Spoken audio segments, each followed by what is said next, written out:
वक्त सिंध के लोक फनकार जानी शाह जानी के घर में मौजूद आयूं।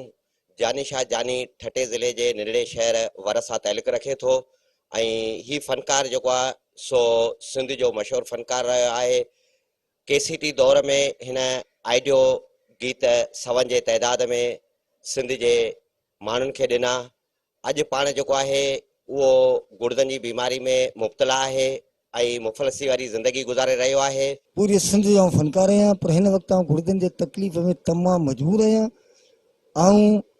इहो चवंदो कासर साहब तो मूंखे घणा टाइम थियो आहे ॻाईंदे, 15 सालनि जो उन वक्त खां थियो ॻायां थो।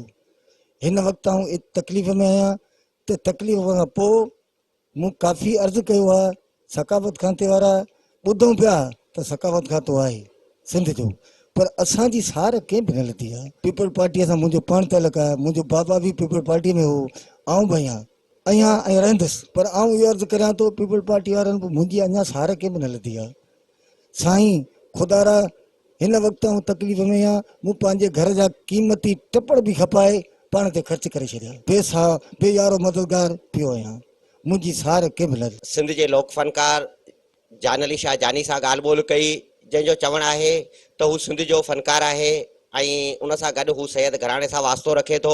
हिन सिंध के हज़ारे गीत आइडियो गीत ॾिना आहिनि। सिंध जे वॾे वज़ीर सैयद मुराद अली शाह खे अपील थो करे त हुन जी माली सहायता कई वञे ऐं उन सां गॾु जीअं सिंध जे कुझु ॿियनि फनकारनि खे माहेवार वज़ीफ़ो ॾिनो थो वञे, उहो वज़ीफ़ो बि उन जो मुक़ररु कयो वञे त जीअं उन मज़ा हू पंहिंजे घर जी चुल्हि ॿारे सघे।